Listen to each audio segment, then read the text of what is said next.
Assalamualaikum warahmatullahi wabarakatuh.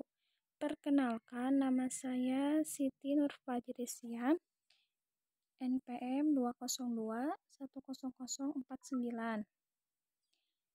Di sini saya akan mempresentasikan tentang inovasi pembelajaran PAI, mata kuliah Inovasi Kurikulum PAI. Dosen pengampu Bapak Ceceng Salamuddin MAG.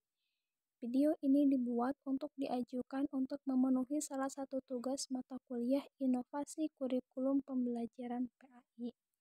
Sebelumnya saya mohon maaf karena saya tidak menggunakan video secara langsung ya, karena emang keterbatasan media juga. Baik, langsung saja kita ke materi yang pertama, yaitu tentang pengertian inovasi materi pembelajaran. Materi pembelajaran adalah bentuk bahan atau seperangkat substansi pembelajaran untuk membantu guru dalam kegiatan belajar mengajar yang disusun secara sistematis dalam rangka memenuhi standar kompetensi yang telah ditetapkan.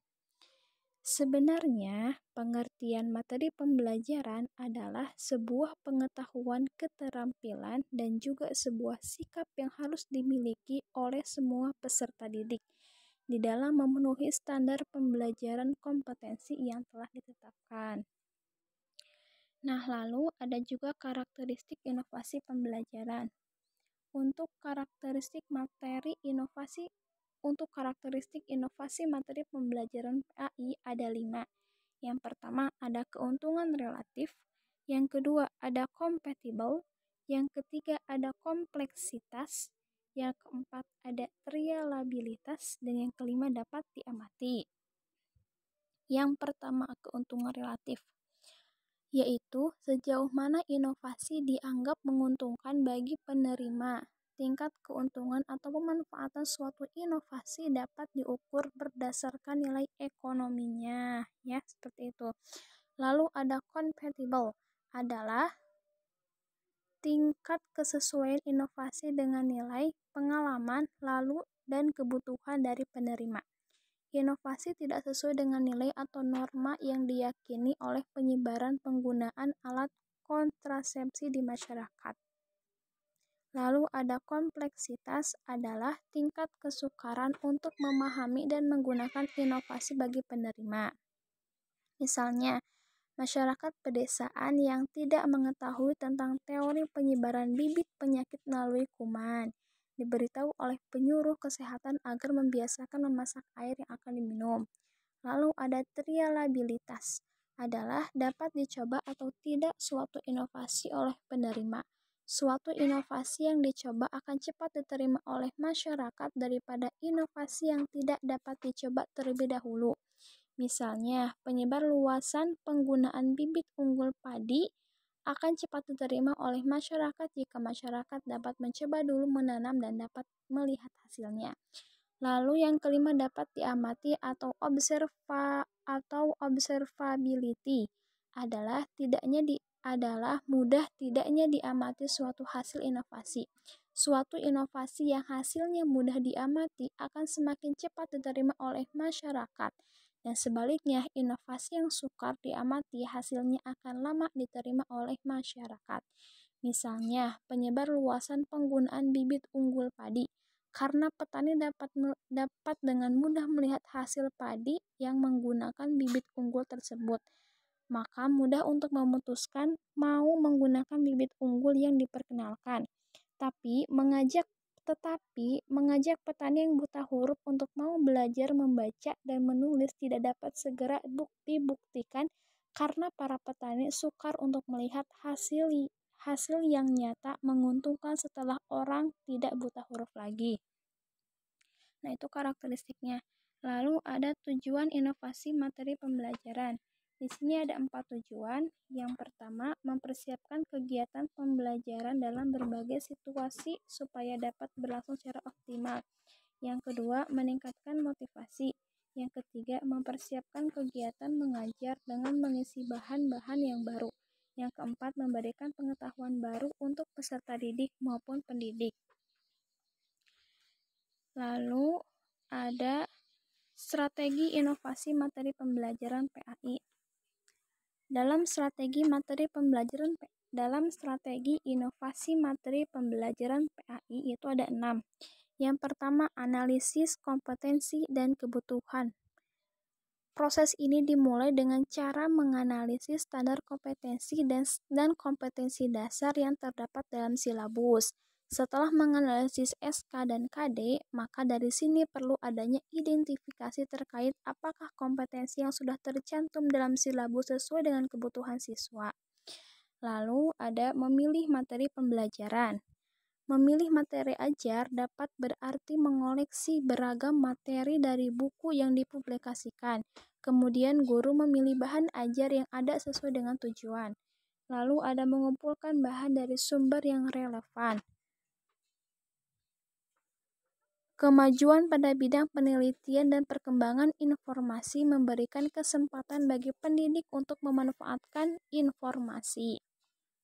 Lalu ada menyusun materi yang konkret dan abstrak untuk mempermudah siswa dalam memahami. Lalu ada pemilihan dan pengorganisasian.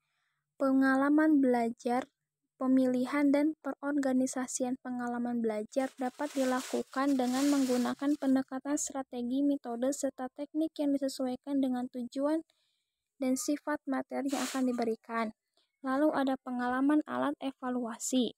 Evaluasi adalah mengukur, yaitu dengan menelaah kembali apakah kegiatan yang telah dilakukan itu sesuai dengan tujuan yang ditetapkan atau belum. Lalu ada juga langkah-langkahnya. Langkah-langkahnya yang pertama, identifikasi masalah dan juga analisis kebutuhan. Adalah dalam melakukan inovasi, guru terlebih dahulu harus mengidentifikasi masalah dihadapi. Langkah ini sangat penting dilalui guna menghasilkan inovasi yang sesuai dengan kebutuhan peserta didik. Lalu ada penyusunan rancangan inovasi. Penyusunan rancangan inovasi ini perlu dilakukan oleh guru. Terdapat 2 pendekatan. Langkah penyusunan rencana pelaksanaan pembelajaran yang mengintegrasikan TIK, yaitu pendekatan idealis dan pendekatan pragmatis. Lalu ada perkembangan rancangan inovasi. Perkembangan rancangan inovasi terhadap RPP perlu dilakukan untuk disesuaikan dengan kurikulum yang berlaku. Lalu ada pelaksanaan uji coba. Semua rancangan inovasi telah disiapkan harus melalui uji coba terlebih dahulu sebelum diterapkan dalam proses pembelajaran. Lalu ada pengendalian dan perbaikan. Berdasarkan hasil uji coba yang dilakukan oleh guru melakukan perbaikan pada setiap kelemahan-kelemahan yang mungkin saja muncul selama proses perancangan. Lalu ada implementasi. Setelah semua dirasa siap, maka tindakan selanjutnya adalah implementasi terhadap inovasi dalam pembelajaran. Lalu yang terakhir ada evaluasi. Usai melakukan implementasi, selanjutnya guru harus melakukan evaluasi guna perbaikan pada kegiatan pembelajaran berikutnya. Ada 7 langkah ya. Ada identifikasi masalah dulu dan juga analisis kebutuhan. Lalu harus penyusunan rancangan, harus seperti apanya. Lalu yang ketiga, dikembangkan rancangan tersebut. Dan keempat, diuji cobakan dulu sebelum terjun ke proses pembelajaran. Lalu ada pengendalian dan perbaikan. Lalu ada implementasi, diimplementasi kepada proses pembelajaran. Setelah itu evaluasi tentang kekurangan dan juga kelebihan dari inovasi materi pembelajaran tersebut. Lalu di sini ada contoh hasil inovasi materi pembelajaran PAI. Di sini saya belum menemukan sumber apa contoh dari hasil inovasi materi pembelajaran PAI. Saya mengamati dari kampus saya sendiri, dari STAI, saya mengamati bahwa contoh hasil inovasi materi pembelajaran PAI ini adalah contohnya seperti pembelajaran atau mata kuliah IMLA, bukan IMAL ya. Maaf, itu IMLA.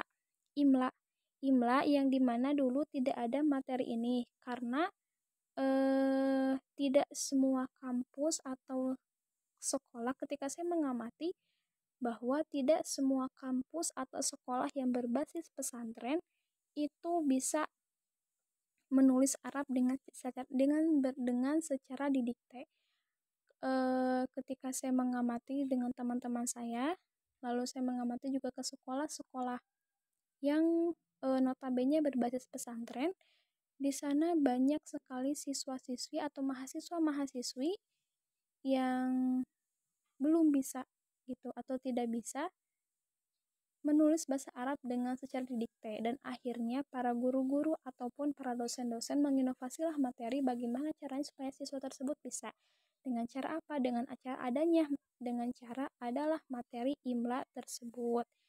Nah, dengan adanya materi IMLA tersebut, para peserta didik bisa sedikit demi sedikit belajar untuk bagaimana caranya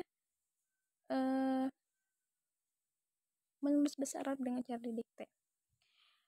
Mungkin sekian yang dapat saya sampaikan. Mohon maaf atas kekurangannya dan mohon maaf bila saya tidak menggunakan video karena emang terkendala dengan media juga. Dan terima kasih. Wassalamualaikum warahmatullahi wabarakatuh.